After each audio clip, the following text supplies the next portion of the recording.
So, hello, welcome everybody. Thank you for joining AONM's second in this series on PANS-PANDAS, autoimmune encephalopathies. We're delighted to have Dr. Sam Yanuck with us from the States, live. He's been in practice for almost 3 decades and sees patients with complex chronic conditions from all over the world, including problems involving autoimmune and autoinflammatory conditions, as we'll be discussing today. He's also an adjunct assistant professor in the program on integrative medicine at the University of North Carolina School of Medicine, where he teaches principles of functional immunology and other topics related to the treatment of chronically ill patients. He's the creator and chief educator of Cogence Immunology, an online functional immunology course for clinicians that he may touch on at the end of his talk. He's going to talk today for about 45 minutes on therapies for autoimmune encephalopathies, and then we'll have about 15 minutes for questions. So please do put them into the chat box at the bottom of the page, and then we'll answer as many as we can at the end. So thank you very, very much, Dr. Yanuck. Very much looking forward to this. Thank you, Jillian. It's a pleasure to be here. Greetings, folks. We're going to talk about autoimmune encephalopathies today. We're going to present some information about the biological underpinnings. We're going to present strategies for dealing with these. And then I'll present a couple of cases in the latter part of the presentation. It's actually a pair of siblings with autoimmune encephalitis who've had very challenging cases, and I'll walk you through the biology of their cases, and I think that'll consolidate your understanding of what we're talking about. So these autoimmune encephalopathies are typically described as PANDAS or PANS. Originally Sue Sweeto identified a group of kids, you probably know this, Sue Sweeto of NIH, identified a group of kids who had strep and described pediatric autoimmune neuropsychiatric disorder associated with strep, or PANDAS. And the realization, of course, after a while was that it's not just strep. And so it began to be called instead PANS, which is pediatric acute onset neuropsychiatric syndrome. So, but very much the point is that this is an autoimmune encephalopathy driven by cross-reaction of cells that are reacting to pathogen, cross-reacting against self-tissue, dopamine receptors, things like that. So let's get into it. We want to look at the immunology from the point of view of what you can do that is instrumental in the care of these kids. Now, it's not going to be the case that you'll be the only clinician on the case. Oftentimes, sometimes you will, but oftentimes these cases need the full range of attention. They need biologics, they need antibiotics, they need a whole variety of things. So depending upon what style of practice you have, you may be one person on a team. The goal is to shift the biology of the patient in such a way that you advantage a good outcome in their care with whatever tools are being used. So the question becomes, for a given range of clinical tools, why don't you always get the same outcomes? And the answer is because of all the other factors in the patient's biology. So our job is to address all of those factors so that for a given patient, they have the most optimal outcome they can have for a given set of other more conventional therapeutic tools. When a person's not responding adequately to biologics, as is the case with these two siblings I'll talk about, how do you change their biology so that they have a better response to biologics? When a patient isn't responding adequately to antibiotics, how do you change their biology so they respond better to antibiotics? When we haven't tried those tools yet, when you're just starting out with a brand new patient, how do you get them to not need those things in the first place? How do you get the case to be as quiet as it can be in the first place? You're looking for every advantage you can, and that starts with an understanding of the underlying biology of the case. That's how you create your most profound advantages. That's how you make the illness process as quiescent, as dormant as possible. What you're looking for is the fewest, shortest, mildest flares of disease, right? You're trying to extinguish this as best you can. Given that it's an autoimmune disease, there's a component of persistence that the disease is going to have. So the question becomes, how do you make it dormant and quiescent? Okay. Now, here are my disclosures. Everything I'm going to present to you today comes from Cogence, which is the online immunology course. You see there the URL for it at the bottom, cogenceimmunology.com. If you're interested in these kinds of things and today's material is interesting to you, then you can go to cogenceimmunology.com and you'll learn more. There's not a fee for the course. The fee is because the course is sponsored. Okay, we're going to talk about 4 key points, and we're going to talk about then the cases once you've got those points on board. So autoimmune encephalopathies involve both infection, right, whether it's strep or otherwise, and autoimmune process. That's the first point. And then how do you handle that? Because it's not as if the immune system is just one thing you want to push up or down. Second key point is that when you have more body inflammation, you'll have more central nervous system inflammation, and you'll lose brain cells over that. How does that work? What do you do? And when the brain is inflamed, microglial cells, which are the macrophages that live in the brain, will shift in a way that promotes autoimmune activation. How does that work? And then what happens when autophagy, the process by which brain cells repair themselves, what happens when that doesn't work? Why doesn't it work in a lot of these kids? And not only kids, by the way, but also there are plenty of adults who have autoimmune encephalitis. And then we'll talk about the cases. So, okay, point number 1, most autoimmune encephalitis patients have both autoimmunity and infection. And you need to increase pathogen surveillance for the sake of inhibiting pathogen burden, but you also need to quiet down the autoimmunity. That means you're going to need to promote regulatory T cells and also T helper cells type 1, in other words, Th1 cells.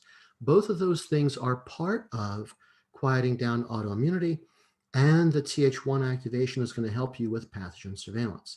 If you need more information about how T cell polarization processes work and so on, you can refer to a previous lecture that I've done for AONM for that. Okay, now, what if you've got dopamine receptor antibodies or you've got lysoganglioside antibodies? That would suggest you want to quiet down the immune system. But what if you've got a pathogen? That suggests that you want to crank up the immune system. So what do? That seems like it's not really going to work, right? So the key thing is you can't just promote tolerance in these patients because their ability to kill pathogens is part of the case.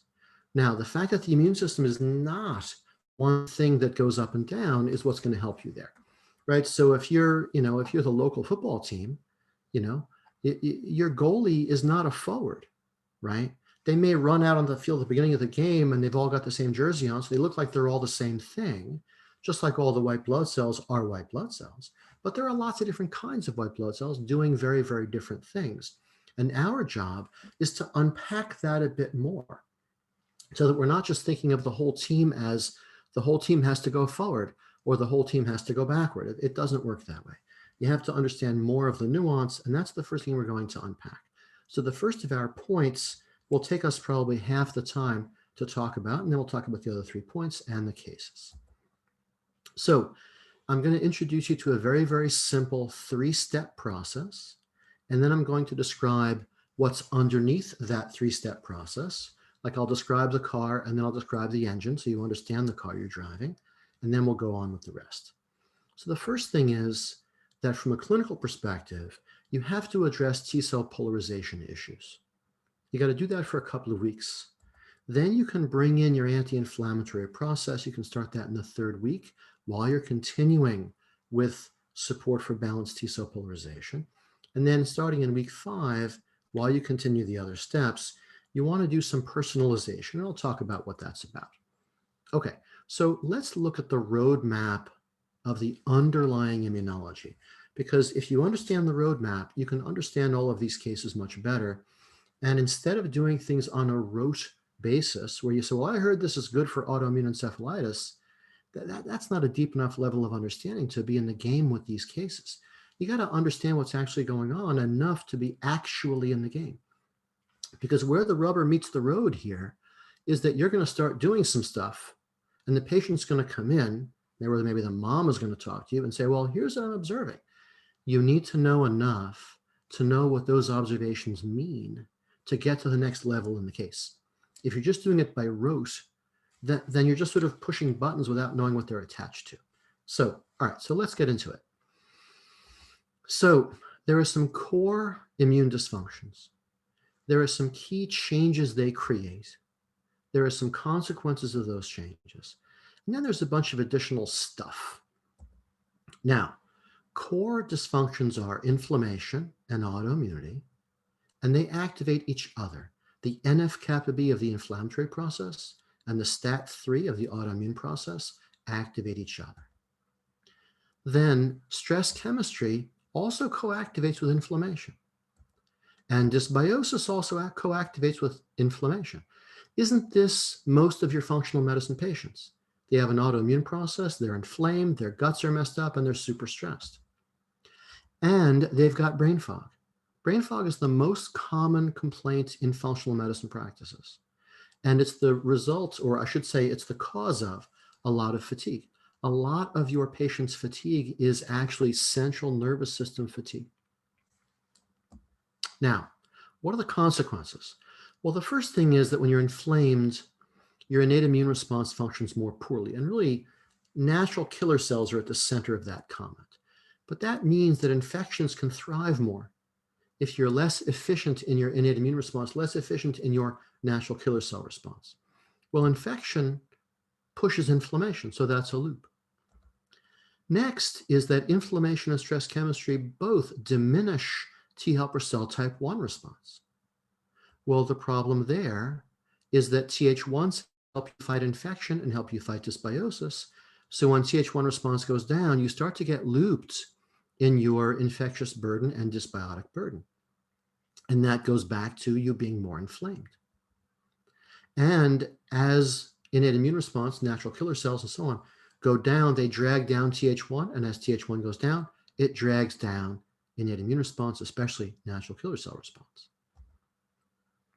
Loss of Th1 response allows Th2 response to increase.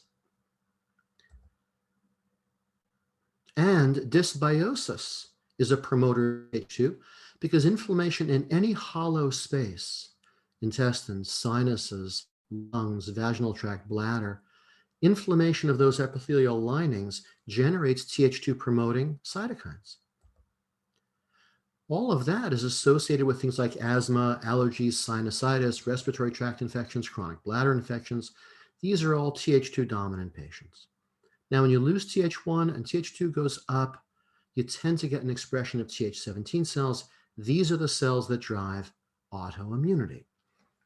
So this is a very fundamental map, and it's something you'll see all the time in your practice if you know to look for it. The patients are already in your practice this way. You just need a way of understanding what you're seeing. Now, there is a whole laundry list of factors: blood sugar, food reactions, environmental stuff, detox stuff, hormonal stuff, vascular stuff, overtraining, all kinds of stuff. All of these things drive and are driven by inflammation. So this is like a functional medicine laundry list, and don't we all pay attention to these things with our patients all the time? When a patient has any of those things, it's going to stir the pot on their inflammatory activation. Now, when a patient's inflamed and stressed and they're losing Th1 response and innate immune response, if the primary effect is that their infectious burden expands and their dysbiosis expands, what that's going to do is it's going to re-promote their inflammatory process, and that's really a loop, right? Now, the problem then is that loop is going to persist and perpetuate itself. And that inflammatory activation that's pushed by that loop is going to make the autoimmunity worse. So these are patients that have problems with their guts, chronic high stress, chronic elevated inflammatory, I should say infectious burdens rather, all of which is pushing their autoimmune process. On the other hand, you could have a patient who's inflamed and stressed, and they've lost the adequacy of their Th1 response. And for them, Th2 dominance is more of a feature, driven by things like asthma or allergies or sinusitis, dysbiosis. All of those things drive and are driven by Th2 dominance. All of that is going to push Th17 activation and autoimmune activation. And that's the right side loop. Now, of course, patient can have both, right? And all of it is driven by also this laundry list of functional medicine concerns.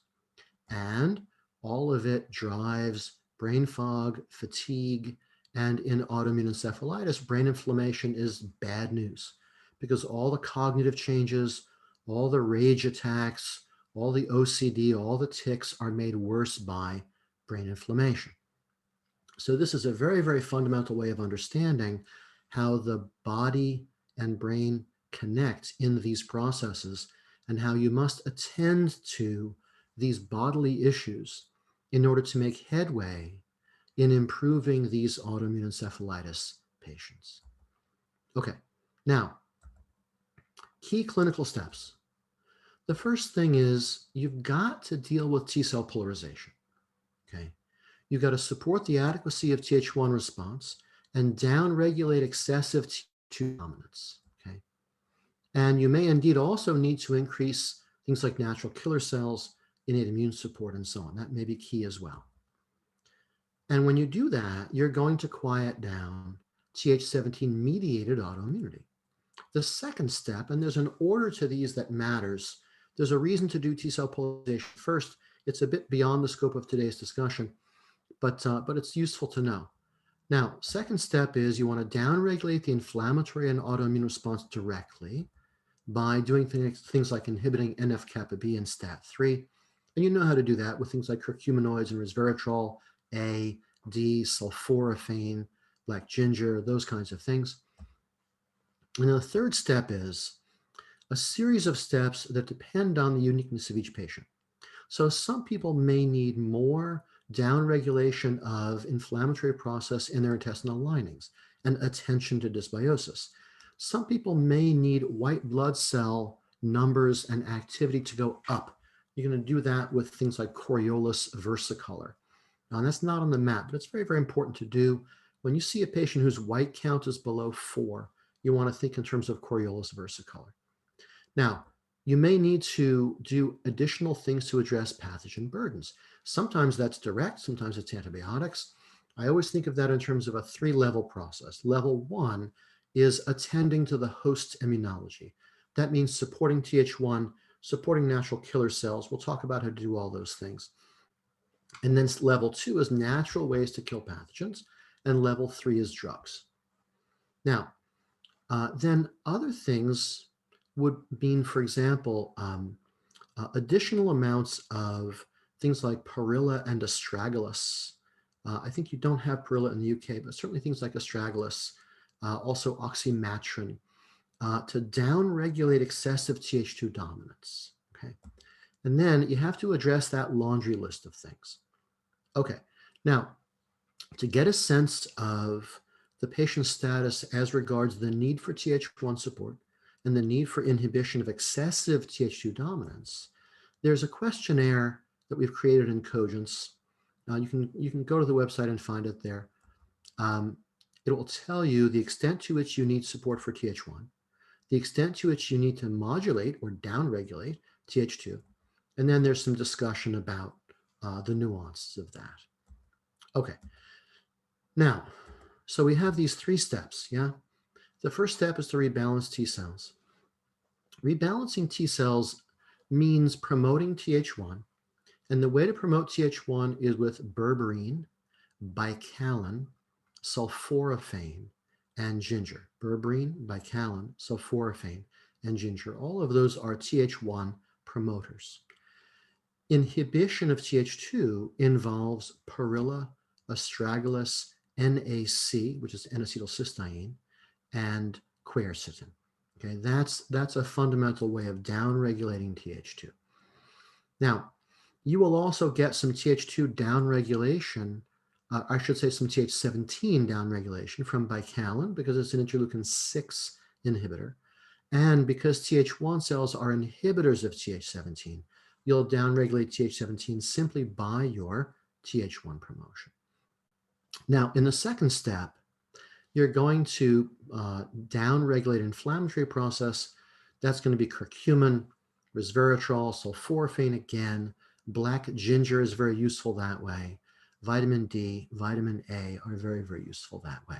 You'll promote regulatory T cells, but more importantly, you'll inhibit this thing called STAT3 using the curcumin, resveratrol, A, and so on. Then the third step is the personalization. Now, so the personalization here,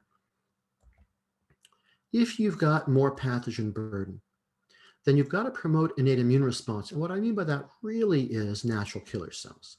And so you want to use Andrographis, reishi, and astragalus to promote natural killer cell activity. If the white count is low, you got to bring the white count up. It's as simple as that. And you want to use Coriolis versicolor for that.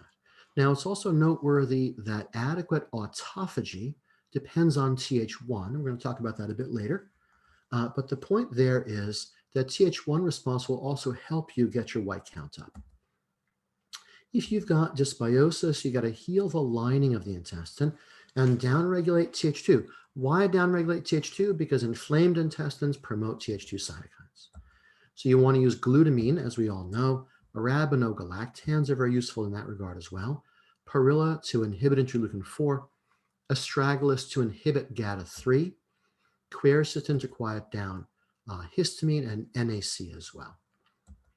Then, if the Th2 dominance is especially pronounced, then you want to use more Perilla, astragalus, quercetin, and NAC.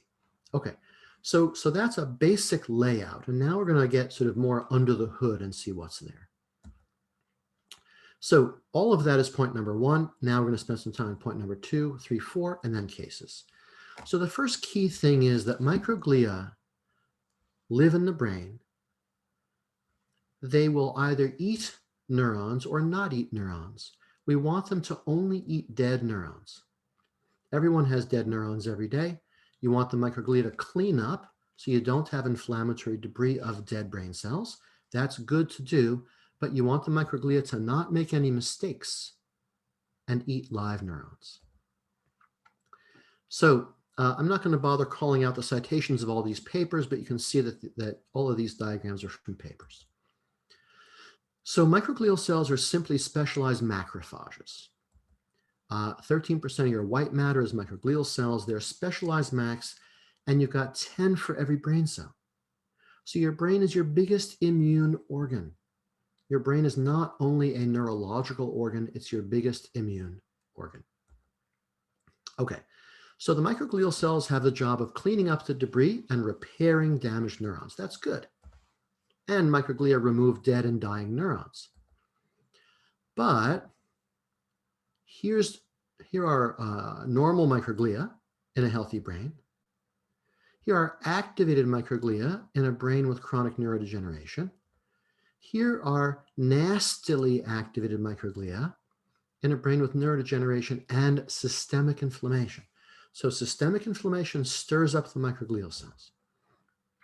Now, this is really a key paper, and for this one, look at the title. The title says the whole thing, Microglial Phagocytosis of Live Neurons. This is what we don't want. We don't want the patient losing brain cells that they don't have to lose. That's a crucial thing, okay? Because microglia can execute neuronal death by phagocytizing stressed but viable neurons. We've got to save those neurons, okay? So the key to it is that live neurons send out signals to their adjacent microglia saying, hey, I'm a live neuron, don't bother me. Dying neurons send out signals that say, I'm a dying neuron, come and phagocytize me, come and gobble me up. So they say neurons aren't passive targets, they control the microglia. So neurons should be envisaged rather as key immune modulators in the brain. So we want to get in on that conversation of these on and off signals. Okay, so the on signals are the ones that say, hey, microglia, come and gobble me up. Notice that those are inflammatory. So pro-inflammatory cytokines promote microglial phagocytosis of neurons. Well, that means that if the body is inflamed and it makes the brain inflamed, your patient's going to lose more neurons that day. On the other hand, the off signals say, hey, I'm a working neuron, don't bother me. Transforming growth factor beta is an off signal. All of these trophic factors, especially notice brain-derived neurotrophic factor, people have genetic defects of BDNF production. They don't make as much. In Nordic countries, that's very, very common. How do you promote BDNF? Sauna, hot tub, hot bath. So heat, very, very good to promote BDNF. What do they do in Nordic countries where they have BDNF defects? Sauna every day. And neurotransmitters are key, because when a neuron is putting out neurotransmitter, that's a way of signaling to the microglia, can't you see I'm working here? I'm putting out neurotransmitter to my next neuron that I'm talking to. Leave me alone. Don't phagocytize me. So tolerance, trophic factors, and transmitters are all off signals. They inhibit microglial phagocytosis of neurons. Now, when your patient's histamine level is high, the histamine stimulates histamine type 3 receptors on brain cells, diminishes acetylcholine, serotonin, norepinephrine production. That's no good for us because diminution of neurotransmitter production loses you an off signal. And the balance in the moving multifactorial equation tips toward on, and with billions of brain cells and billions of microglial cells, 10 for every neuron, you've got billions and billions of surveillance events every day. And you want to minimize the number of those that go wrong that yield you a loss of neurons. Okay, this is a paper simply showing that bodily inflammatory process drives central nervous system inflammation. You can look at it in the recording at your leisure. This is another one, body inflammation drives CNS inflammation. Another one, body inflammation drives CNS inflammation. Microglial phenotype is modified by systemic infection or inflammation. Crosstalk occurs between systemic inflammation and microglia in the CNS, Nature Reviews Neurology. Okay. Now, this is an interesting paper from Cell Reports, which is a Nature Journal 2020. They're talking about specific areas where this has been observed in humans, cortex, striatum, and thalamus. And they say region-specific myeloid cell response to chronic peripheral inflammation is observed in postmortem brains from individuals with RA. In other words, a person whose body has been inflamed for their whole life, big-time CNS inflammatory consequences. Now, same kind of thing here. What we're interested in here is the fact that neuropsychiatric and cognitive issues can develop after a head injury. But notice that the point of head injury is the neuroinflammatory consequences and the CNS debris damage consequences, right? And they say these complications are potentiated by repeat injuries, immune challenges, and stressors. Immune challenges and stressors means when the immune system gets dysregulated by inflammation or infection, or it might even mean when the patient has undue stress.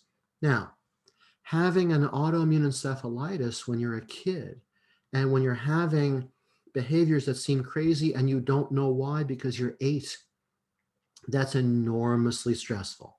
And that stress begins to play a biological role, okay?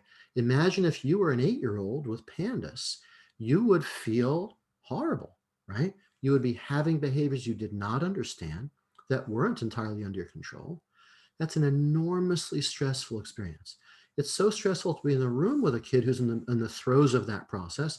Imagine being the kid. So it's very, very crucial to recognize the biological impact of that stress. Okay. So here we want to talk about the morphological profiles of these microglia in the context of persistent inflammation. And the key thing we're going to get into in the next point is that with inflammation in microglia, you have this expression of this thing called MHC2. And MHC2 is the hand that the microglial cells use to hand a fragment of neuron, fragment of damaged neuron, to a T cell that has invaded the brain. And that's problematic, okay? And they make the point that microglia remain sensitized 30 days post-injury after a moderate TBI, and a secondary inflammatory challenge elicits a robust microglial reactivity. Now, what does that mean? Whether it's a head injury or not, something that makes the brain inflamed is problematic. And the second time it happens, it's even more problematic and has even more cognitive impact. Okay, so therefore, all of these sources of systemic inflammation, we have to care about every single one because all of them drive inflammation, and they all therefore drive autoimmunity, and they all therefore also drive microglial phagocytosis of neurons, right? So these are two separate effects. One is the way that inflammation drives autoimmunity because NF-kappa B drives STAT3. And the other is the way that inflammation changes the morphology of microglial cells, makes them more aggressively phagocytizing of neurons. Okay, so this is pretty central for us. Okay, point number 3. When the brain gets inflamed, the microglia change from the nice microglia that reduce inflammation and kill invading T cells into the nasty microglia that hand fragments of neuronal debris to T cells and say, hey, you ought to get interested in this. And you're off to the races with your expanded autoimmune process. So the more inflamed the brain is, and the poorer the firing patterns of neurons, the less neurotransmitter they make, and the less electrical activity they have, the worse the problem is. This is a paper I published last year in Frontiers in Psychiatry. You can look at it in the recording at your leisure. Frontiers is an open access journal, so you can get a copy of this. I'll show you a diagram from the paper in just a moment. But first I want to show you this. Control of glial immune functions by neurons.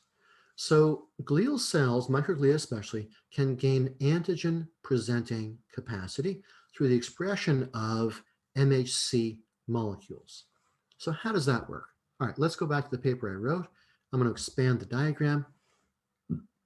All right, so you've got a whole bunch of factors that influence the neurons and that influence the overall biochemistry of the brain.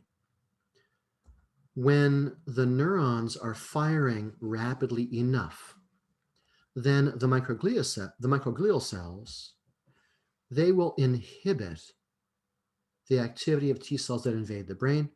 They will induce programmed cell death in those T cells. They'll eliminate the T cells that are invading the brain.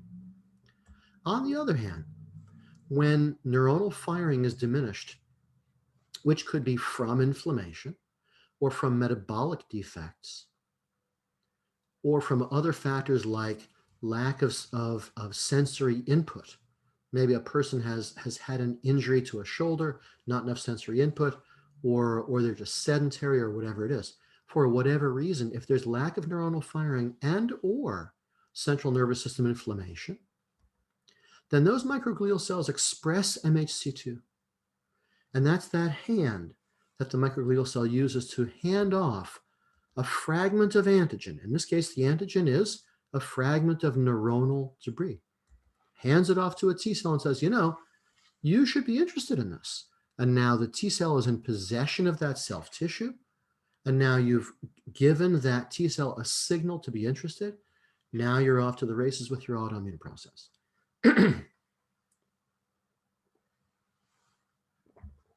Excuse me. Okay. Now, excuse me, hold on. So neurons and glia trigger apoptosis in T cells and other infiltrating cells. It's the microglia especially. As we said, 13% of CNS white matter is microglia, and they are the main antigen presenting cells in the CNS. So they're the ones handing off fragments of neuronal debris. And pro-inflammatory cytokines, stimulate the microglia to express the MHC, but notice it's in the lesioned central nervous system areas only, areas where neurons aren't firing properly. That's why it's so important to get neuronal firing rates up. And this is one way that things like exercise become very important, because when you light the brain up like a Christmas tree and the neurons are firing rapidly, you're inhibiting microglial MHC2. But that also means that metabolically, neurons have to be healthy, because brain cells are cells. They're going to participate in the ups and downs of body chemistry. Patient has low thyroid function. It affects every cell in the body, including their brain cells, including their white blood cells, including everything. So metabolism matters, hormones matter, inflammation matters. Crucially, T cell polarization matters, because it determines what kinds of T cells you'll have, whether they're going to inhibit Th17 or not. All of those things matter. Okay, induction of brain autoimmunity is counter-regulated in the intact CNS areas, and the control of the MHC expression by neurons depended on their electrical activity. The rapidness with which the neurons are firing lights the neurons up electrically, and that inhibits the MHC2. But to get that to happen, the brain has to be not inflamed, the histamine level has to be low enough, you have to have the patient moving around. This is especially tough, for example, in autoimmune encephalitis patients who also have POTS. So you have to deal with the neuro directly, you have to deal with the immunology directly. Okay, so immunity in the CNS is inhibited by physiologically active neurons.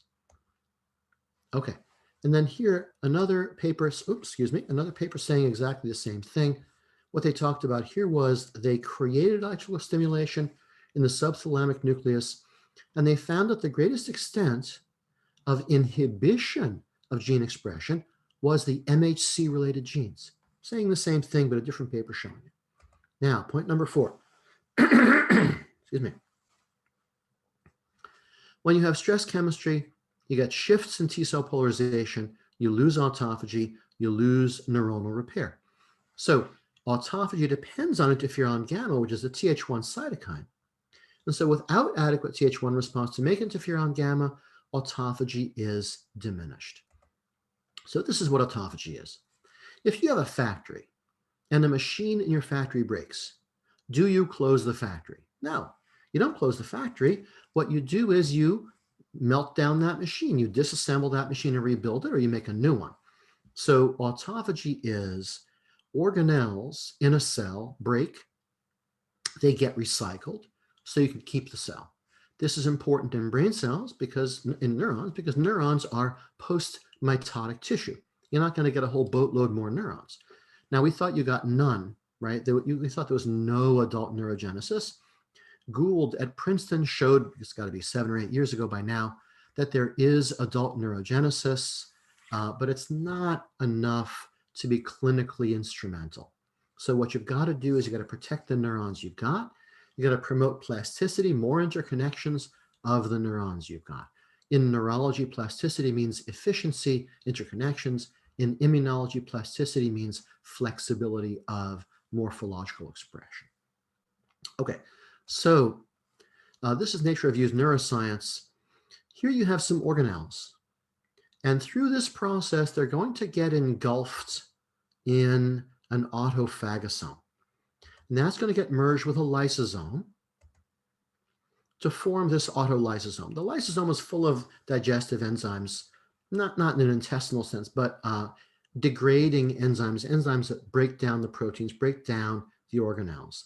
And so this is how you get rid of broken machines in your factory.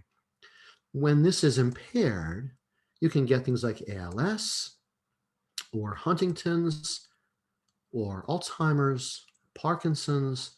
So this is a very fundamental building block of the repair of neurons. It depends on this thing called Beclin-1.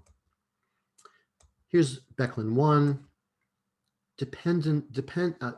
Formation of the autophagosome depends on Beclin-1.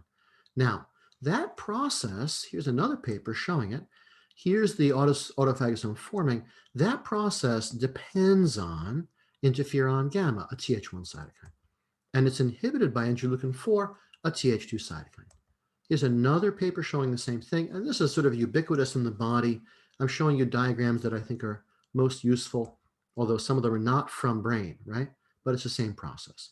Here's autophagy happening in the kidney. Here's the Beclin-1, driven by things like interferon gamma. But notice, inhibited by Th2 cytokines that block the activation of Beclin-1. And so you end up without the Beclin-1 activation. Here's a paper from 2020 from Cell Death and Disease. Here's interferon gamma promoting autophagosome formation. Here it is in the neuron, diminishing dysfunctional autophagy. So same discussion, same mechanism. Now, what that means is we care a lot about the adequacy of the Th1 response, and we don't want there to be too much Th2 response. So factors that increase Th1 are things like inflammation, stress chemistry, presence of mold or candida. Things like Aspergillus, candida have been shown in the research to be active Th2 promoters. Why? Because they don't want to get killed by the patient's Th1 response. Pesticides deplete glutathione, promoting Th2. Same thing with plastics. Head injury, which we'll talk about momentarily, is a big loser of Th1 and promoter of Th2. Brain inflammation. Inflammation in hollow spaces, like we said before. Intestines, lungs, sinuses, vaginal tract, bladder. All of those things promote Th2. Stress chemistry, we talked about already how stressful it is to have autoimmune encephalitis. And brain inflammation, we talked about already.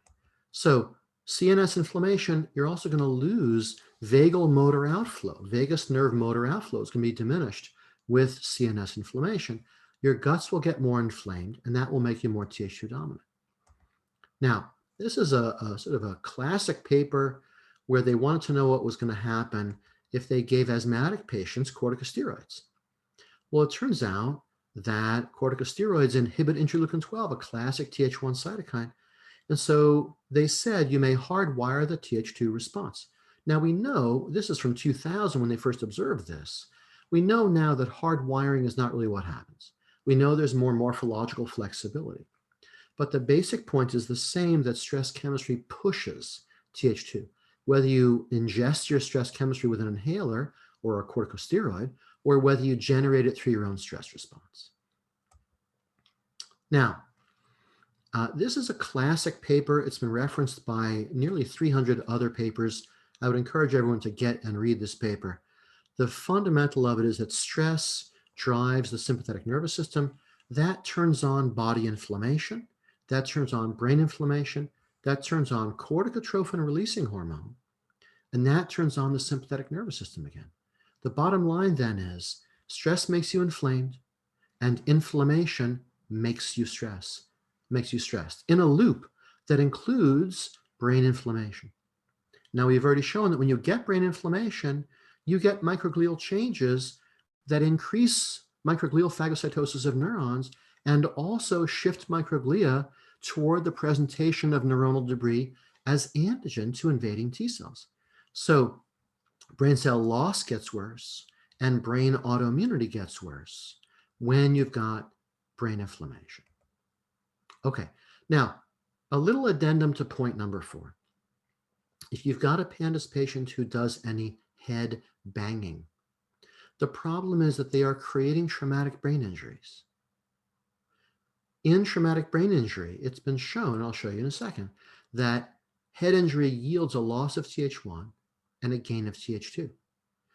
But if you lose Th1, you can't do autophagy, so you can't repair your brain. So this is a classic paper. So you have a CNS injury. You get an outpouring of norepinephrine and glucocorticoids. I know you guys maybe call it noradrenaline. I think actually the authors of this paper are Brits, so they call it noradrenaline. What does that yield you? Natural killer cell and Th1 cell apoptosis, which means natural killer cells and Th1 cells die. You lose interferon gamma. You have an increase in Th2 cells and interleukin-4. Remember, that's an inhibitor of autophagy. And interleukin-4 is a direct inhibitor of Th1 response. But you need that Th1 response to kill pathogens like strep. You get immunodepression. In other words, you don't kill pathogens.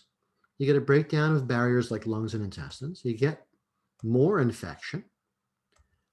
And that then makes you more inflamed, and that completes the cycle. So this is something that's described in head injury. It's a concern in kids that bang their heads, but of course it's also a concern in kids who have any kind of encephalitis, whether their increased inflammation in the brain is a consequence of hitting their head, or whether it's simply a consequence of eating a food that made them more inflamed, having an enormous stress response that made them more inflamed, some kind of infection that makes them inflamed. You can see how there are a lot of moving parts here that affect each other, and this particular mechanism is crucial to understand in that regard. Okay, now we're going to talk about two cases, and I just want to remind you that you've got this map that will help you navigate these cases. The cases may look a little bit complex, but really if we just stick with the model, you'll realize, oh, okay, there are a lot of moving parts here, but if I just do my fundamental stuff, I'll be addressing it. So this is Jim, he's 14. He's one of the two siblings that I'll be talking to you about today. So he's got autoimmune encephalitis. He's got persistent anxiety from a very young age, big time OCD, and vigorous panic attacks. Here's his childhood history. Hyperlexia, he read at a very, very early age, like 3. His mother realized he could read a whole book because she was watching him mouth the words when the mom was asking his older sister questions, and he knew what the answers were. He didn't sleep through the night until he was 18 months old. Chronic ear and sinus infections, what does that tell you? This is a Th2 dominant kid. He's had a couple of head injuries at a very early age. Tics, anxiety, night terrors, and nighttime enuresis emerged at 4.5. Severe sensory heightened activation at 4.5. He's got TPO, thyroglobulin, and GAD65 antibodies, and a deficiency of strep antibody production despite positive strep cultures. So this is a guy who's got strep, but isn't fighting strep. So he's got like a blank spot in his T cell repertoire. He's not good at fighting strep. Okay, so we know that he's got this autoimmune encephalitis expression. He's got other autoimmune processes as well. Well, the autoimmune encephalitis means that he's got a big time activation of the direct basal ganglionic loop in his midbrain. It runs on dopamine. It's very activating. It drives the tics, the OCD, all the motoric idiosyncrasies. The GAD antibodies mean that he's not going to convert glutamic acid to GABA efficiently, and GABA runs the indirect basal ganglionic loop of the midbrain and quiets the person down. So this guy doesn't make enough of his own GABA. Okay. Now, in some of these patients, you can give them GABA, but GABA doesn't cross the intact blood-brain barrier. And so if GABA works, then you have to consider that you may need attention to the blood-brain barrier in the form of things like glutathione, bicalin, things like that. If you begin to repair the blood-brain barrier, you may see that GABA no longer creates the useful sedation it was creating before. You may have to switch to things like theanine, valerian, and so on to try to evoke the brain's own production of GABA. Now, that basal ganglionic loop activation drives his anxiety, his panic attacks, and his OCD. The problem is that that is going to drive his stress chemistry in a big way, and that's going to dump his Th1 response in his natural killer cells. That's going to allow Th17 response to increase, and that's going to drive his autoimmunity. And so that's a fundamentally important autoimmune activation loop. Meanwhile, the Th17 activation drives interleukin 6. Interleukin 6 drives Th17 activation, and that's also a loop. Now, interleukin 6 turns on midbrain activation, and that just makes the whole thing worse, right? Sensory sensitivity, night terrors, all of those things are expressions of overactivation of the sympathetic nervous system, driven by midbrain activation. The changes in his midbrain, the overactivation there, creates a likelihood that he will not have good vagal nerve motor outflow. The problem then is the vagus nerve is supposed to inhibit the Kupffer cells in the liver from making IL-6. So now he has more IL-6. Again, inhibition of IL-6 involves bicalin. Andrographis is also very useful in that regard. Meanwhile, when you lose vagal motor outflow, the downgoing peristaltic waves created by the migrating motor complex are diminished, and so you will have a likelihood of SIBO because you're not keeping the bacteria down in the large intestine where they belong. With SIBO, you'll cultivate reactions to food. All of that will make an inflamed GI tract, and the epithelia will make TSLP, IL-25, and IL-33, all of which promote Th2 dominance. That reinforces the Th2 dominance that was already there from the ear infections, the sinuses. That was a predilection the patient already had. All of that means loss of Th1 again, and that reinforces the Th17. Now, don't despair. This is going to be very easy to attend to with what we already talked about. Next, the GI epithelia make NF-kappa B. Gut lining makes inflammatory cytokines, makes your body inflamed, makes your brain inflamed, reinforces the autoimmune encephalitis. Now, this guy loves to snack on salty foods, and sodium is a big Th17 promoter. It doesn't mean you have to have no sodium. It just means don't heap it on. Meanwhile, remember this kid was hyperlexic. So here we get into a little bit of nuance where each case is a bit unique. So hyperlexia means his left cortex is giantly efficient to the expense of his right cortex. The right cortex is the side of the brain that regulates the autonomic nervous system. So he loses autonomic regulation. So his sympathetic nervous system increases yet more. And this may be a more primary baseline thing for him. Remember, he's been anxious his entire life. So that's going to increase his anxiety. And the sympathetic nervous system activation, remember we said, makes his body inflamed. And he pours out the stress chemistry. And that dumps his Th1 response. And that reinforces Th17. Now, goodness me, this is terribly complex, except not really, because all we need to know is he's got some autoimmune process. That's that whole piece here. We need to attend to his T-cell polarization. That's that piece here. We already talked about that. We know we need to attend to his guts. So that's that piece here. You know how to attend to people's guts. You got to attend to his autonomic nervous system. So that may mean things like heart math or meditation or making sure he's walking in nature. But it may also mean that he needs more detailed neurological attention. Functional neurology folks know how to do that. He may need vagal stimulation like with a clip on his left ear, but it really depends on the patient, and some of them need more detailed attention, and that can be an important part of the case. Stress chemistry has to get attended to. Well, you know how to do that with adaptogens and those kinds of things. And then you know how to deal with the inflammatory part of the case. So we take something that looks terribly mysterious and complex, and we turn it into attend to T-cell polarization, attend to inflammatory components of the case, and then personalize it in terms of what they need. Do they need attention to their guts? We haven't even mentioned the question of pathogens. We talked about that pretty well before. But of course, in all of these cases, you have to attend to the pathogens, either naturally or with some kind of medication, but always attending to the patient's own immunological mechanisms with support for Th1 response, inhibition of excessive Th2 dominance, activation of natural killer cells with astragalus, andrographis, and reishi, and then increasing white blood cell counts if that's necessary using Coriolis and so on. Okay, second case, this is Jane, and of course these are not their real names. She's 16. She also has autoimmune encephalitis, and by the way, both of these kids have been in and out of hospitals. They've had biologics that worked, they've had biologics that didn't work, and so on. For her, it's vocal motor tics and OCD. Her history of onset is a little bit more recent, but what's most interesting is that she went through a year of new environmental allergies she hadn't had before, frequent viral illnesses, strep, scarlet fever. What does that tell you right away?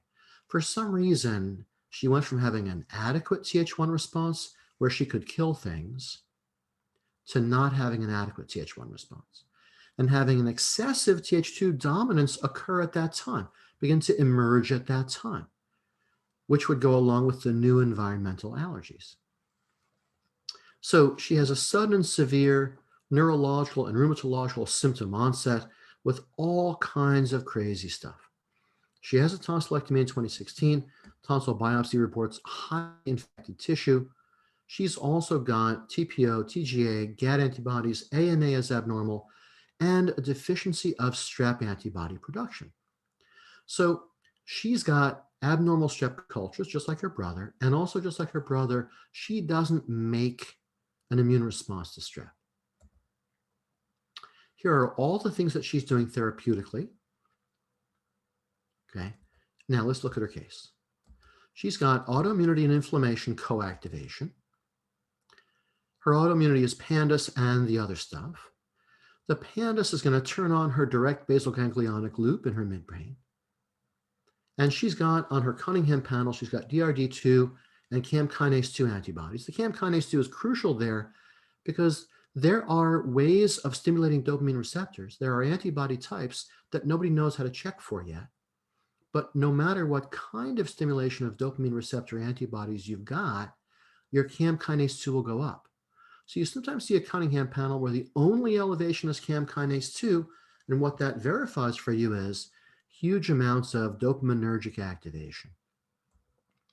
Now, GAD activation means she doesn't have enough GABA because glutamic acid decarboxylates converts glutamic acid to GABA. So if she can't make GABA adequately, she can't activate her indirect loop, she can't calm herself down. So that also reinforces the direct loop activation. So her direct loop activation gives her vocal motor tics and OCD. Failure of indirect loop gives her anxiety. And of course, being a person with vocal motor tics and OCD is going to make you anxious also. All of this is the expression of her autoimmunity. Okay. So if you say to yourself, my goodness, how do I deal with this? Pay attention to autoimmunity. Downregulate Th17 with regulatory T cells and Th1 and get rid of the pathogen that drives the cross-reactivity. All of that gives her a horribly stressful experience, gives her the chemistry of stress, diminishes Th1 response. Remember, she lost her Th1 response when this whole thing came on. More Th17, more IL-6, which loops the Th17, all of that drives her autoimmunity. Now, she's given a big dose of steroids. She's given steroids sort of throughout this process, and that just further dumps her Th1 response. Meanwhile, her sympathetic nervous system activation means that she's going to have body inflammation. Remember that famous paper from Biological Psychiatry that I cited before. When you have sympathetic nervous system activation, all your macrophages start to pour out more NF-kappa B. That reinforces the inflammation. That gives her brain inflammation. Now she's got microglial MHC2 expression. And now she may get a more extensive development of autoimmunity with more targets of autoimmune response based on more microglial cells handing off more different kinds of fragments of self-tissue, of neuronal self-tissue. That's called epitope spreading. An epitope is an amino acid sequence.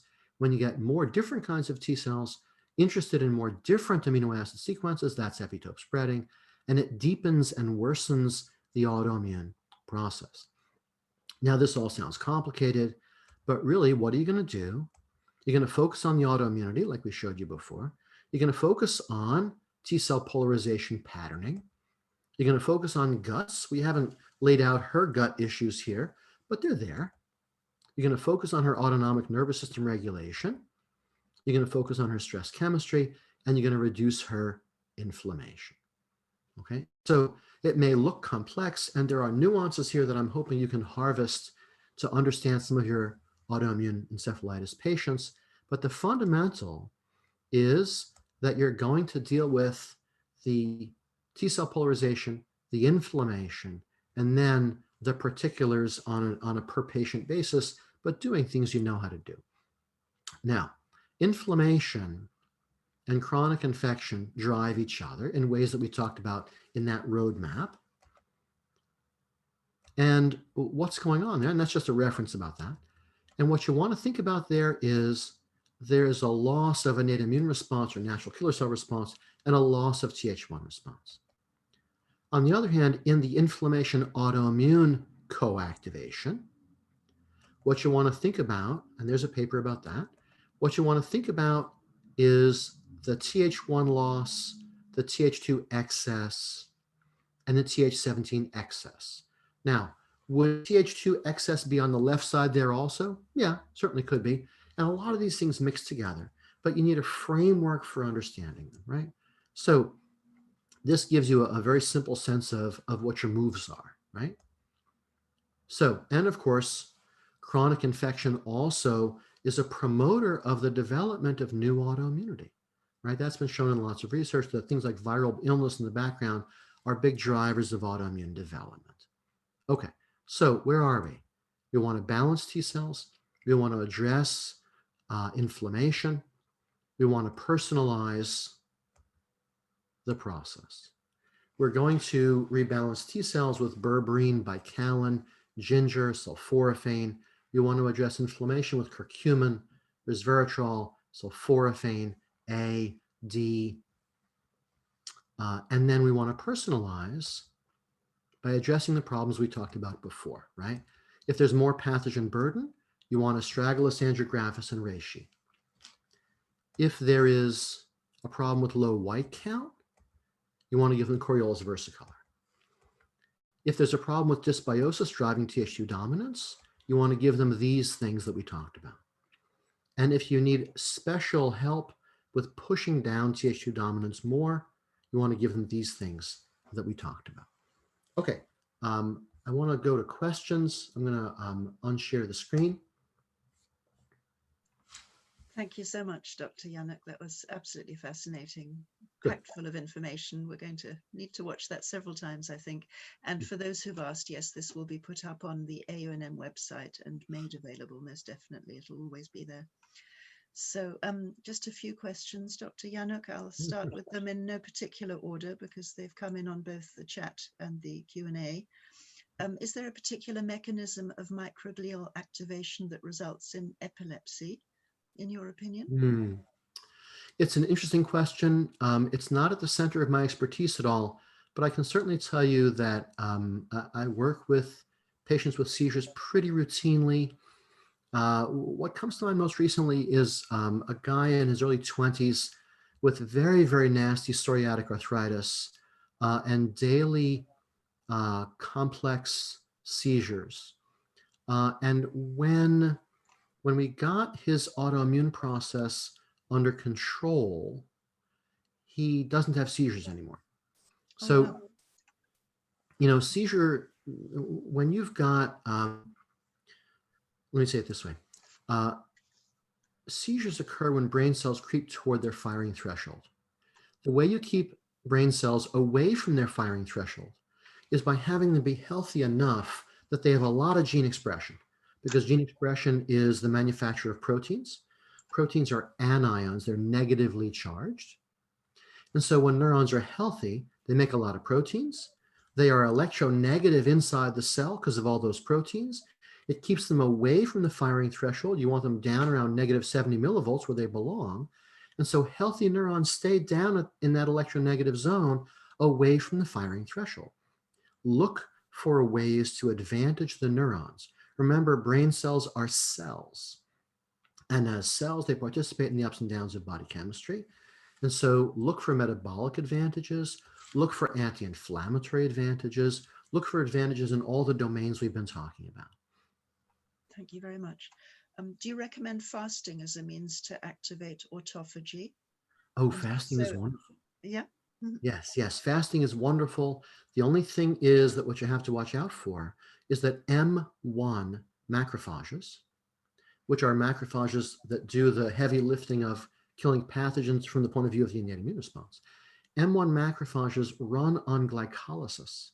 In other words, they depend on the blood sugar level not being too low. You have to guard against the blood sugar level being through the bottom, because if it's super, super low, M1 macrophages aren't going to do anything, and then pathogen burdens can expand. Oh, that's interesting. So that speaks against a kind of excessively rigid ketogenic diet, perhaps. Well, it depends. It depends. I think certainly, you can fuel neurons with a ketogenic diet, and you'll get advantages out of it. But it's not that you mustn't do it. It's that if you're going to do it, this is what you have to watch out for. All of these things are, what's your experiment going to be, and what do you learn by seeing how it goes? None of them are declared truths. So you never want to say, oh, don't do a ketogenic diet, because your next patient's going to need it. As soon as you decide that it's not really a thing, someone's going to walk in and make you be more flexible in your mind, right? So ketogenic diets can be amazing. And if a ketogenic diet isn't doing well with a patient, that may give you information that says, oh, I wonder if this means their M1 macrophages are failing when the blood sugar is too low. And I wonder if that means something about their need for more sustained blood sugar levels. Now, you can have the same problem if you're not getting glucose into cells, even if there's glucose in the blood. So if you're insulin resistant instead of hypoglycemic, you can have something that looks like hypoglycemia, but you have a 12-year-old kid who's got fat around his middle, who has all the symptoms of hypoglycemia, and you say to yourself, this kid can't be hypoglycemic, right? So the first thing to do is, sometimes it's useful to have a continuous glucose monitor to find out what in the world's really going on. Yeah. But then also labs will help you, and then also attending to insulin resistance will help you. Absolutely. Now, reishi mushroom, Ganoderma, will help to improve the responsiveness of insulin receptors. There's a whole discussion about how that works, but there are people for whom reishi, Ganoderma, will allow insulin receptors to keep working. There's an enzyme called PTP1B that shuts off insulin receptors. In some people, it's overactive. So it's like as soon as the receptor turns on, it turns off again.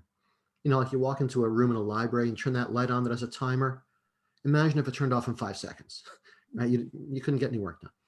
So reishi downregulates PTP1B so the receptor can keep working. And some of your insulin resistant patients, that becomes a very important maneuver. Brilliant. That's very, very important. Thank you.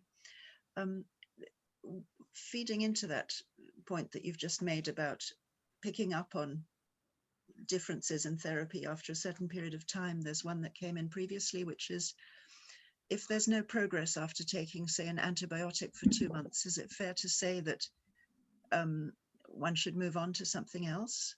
In other words, is there a particular period of time after which one should be reconsidering therapy, in your opinion, with PANS-PANDAS children?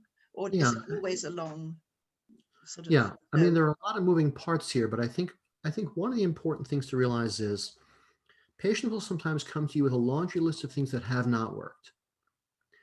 If you change the fundamentals of their biology, they can go back to some of those things that did not work, that already did not work, and try them again, and some of them will work.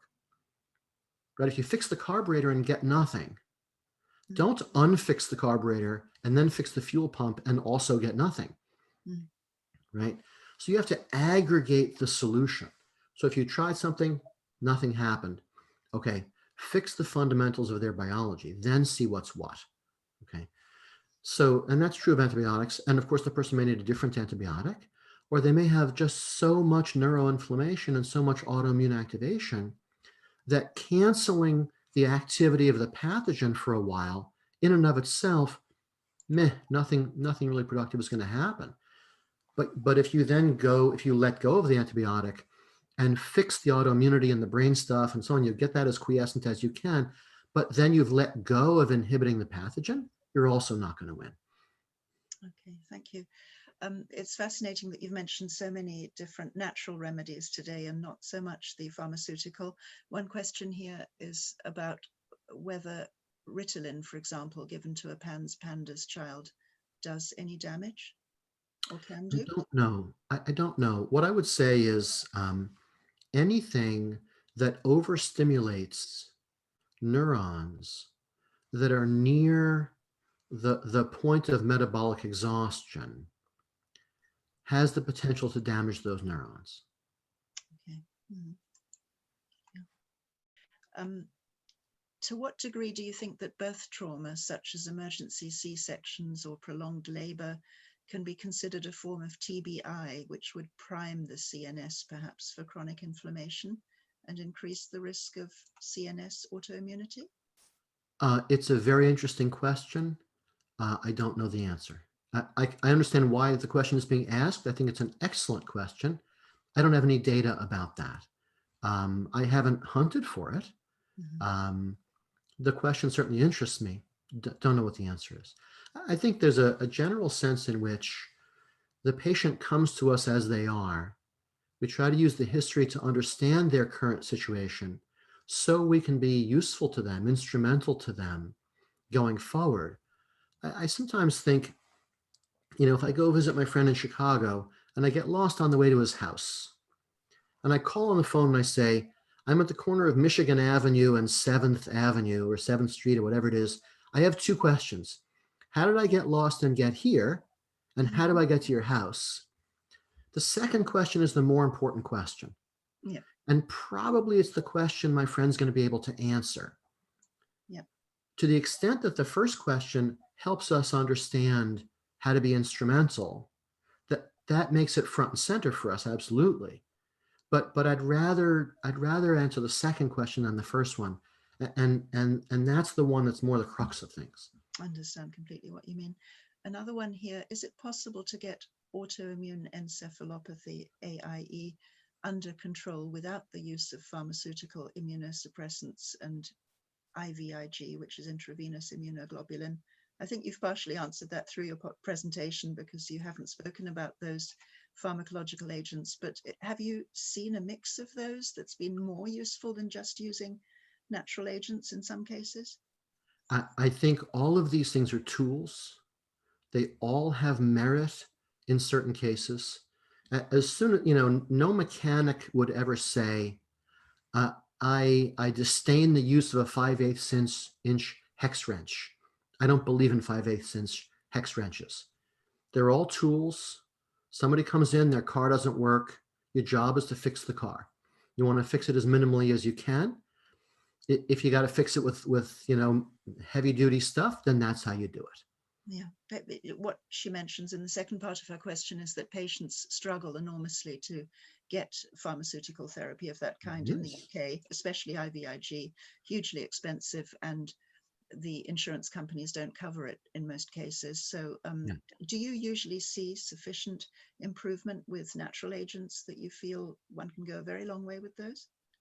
Much more than half the time. Fantastic. Thank you. Yeah. But still, I always feel reserved about such things because with patients, I always want the patient to know that we're going to discover together what's necessary to get the job done. I don't have a way of declaring ahead of time, I know I can do it with just these tools. I never want the patient to be in a mode where they want that kind of guarantee from me, because how in the world would I know? Right? We have to unfold the case and discover together what turns out to be true. Right, thank you. If you can't find any evidence of autoantibodies, but all signs suggest autoimmunity, do you still consider it if all other abnormalities have Sure. Been excluded, such as Sure. the stress and the, Yeah. I can't quite finish reading that question. It's long, but yeah, absolutely. And it's common even in things like, for example, rheumatoid arthritis. You take an x-ray of the patient's hands, and these are the hands of a patient with RA, but they're entirely seronegative their entire life. And at the age of 76, they've got the hands of a crone, and yet you test, CCP, and you test everything over and over again. No, they're entirely seronegative. And then, of course, again, this is not about declaration. You say to yourself, okay, I'm going to go forward on the basis of the presumption that this patient has an autoimmune process, And I'm going to do the things that I would do for a patient with an autoimmune process. And if I gain ground, if I move the ball, it reinforces the view that I'm on the right track. Right? It's a dynamic process. It's never declare anything except curiosity. I think this is what's happening. I'm going to go forward. I'm going to see if the case unfolding corroborates my impression and so on. Thank you. We've got a mass of questions here and it's already 1:15, so I'm conscious of your time. Sure, We may can need do a few to more. ask you back again after Christmas, but I'll just answer one or two more that may not be that extensive. When a person is Th2 dominant and has dysbiosis, what's your stance on probiotics? Yeah. My first move tends to be to make sure that they have enough short chain fatty acids. I tend to give a lot of things like sunbutyrate. I rotate sources of soluble fiber because I'm trying to promote butyrate. Because if I promote butyrate, I'll reduce the oxygen content of the intestine and I'll lower the pH of the intestine. And that will favor the good bacteria across the board. And it will disfavor the bad bacteria across the board. So I'm changing the soil so that what grows is different. Instead of weeding and weeding and seeding, if you change the soil, you're affecting everything else. Now, I also like giving probiotics. I tend to use a lot of Genestra probiotics. Nigel Plummer, who does a lot of those designs, I think is quite brilliant. So I use probiotics. Different ones, though, will tend to support different kinds of T cell polarization. So I tend to use a lot of simple things like Lactobacillus acidophilus and bifidus, things like that. I also tend to favor probiotics that are not 50 different strains in a capsule, because you'll never get to the point of quorum sensing and implantation with tiny amounts of each strain.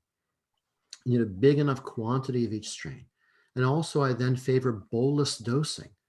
So I'd rather give a patient their entire week's worth of probiotic in 2 doses than a little bit. Because if you don't get to the high enough level that quorum sensing takes place, they'll just float along and then go out the other end. Thank you.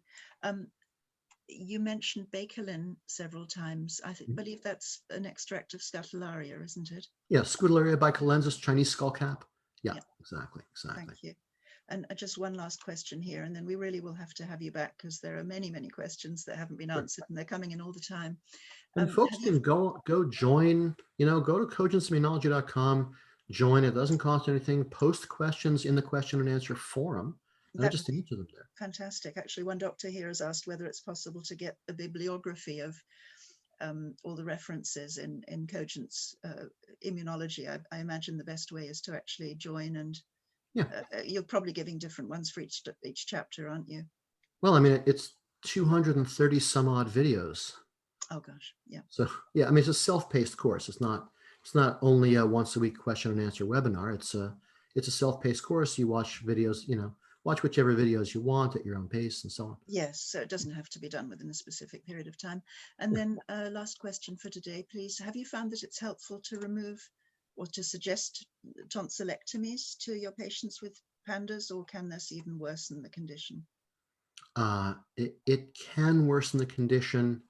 It's as with anything, all of these therapies are, you discover if it's efficacious as you go. I have certainly seen plenty more people do well with it than do badly with it. Okay. But people do indeed. It's not a risk-free thing. I mean, driving to the grocery store is not a risk-free thing. So I think always with risk, it's very important to quantify what the risk is. I live in North Carolina here in the States, and people die in car accidents every single day. But I don't hear about a fatal car accident and say to myself, nobody should ever drive a car. So it's a question of what's the risk of doing it? What's the risk of not doing it? How do you weigh all that? What's the good discernment with all that? Okay. Thank you so much. Perhaps one last question, because that would be so helpful to people who've asked about Cogents. Does Sure. one need a specific code to access the sponsorship that you mentioned, or is it free for everybody now? The code is on the home page. There's a visitor homepage, and you'll see a paragraph or two explaining it. And you just click the link, you get the code, you go back to the visitor homepage, and you click join. Then you go through the process. You enter the code, and you should see people know how to buy things online, right? You should see the price go from $3,000 to zero Oh, when wow. you enter the code. Fantastic. Thank you. Good. Well, I'm conscious of not keeping you longer, even though there's Sure. so much appetite for everything that you've just told us about. So thank you very, very much indeed again. Thank you, Jillian. It's a pleasure. Looking forward to seeing you hopefully in the new year again, and all the very best Thanks. to you and And all you your as well. patients over there in the States. And thank you again. Thank you Okay. everybody as well for taking part today. And Yeah. we'll make sure that all your questions get answered in one way or another. Great. And Thank happy holidays, everyone. Thank you. You too. Okay. Stay safe. Bye-bye. Thank you. Bye-bye.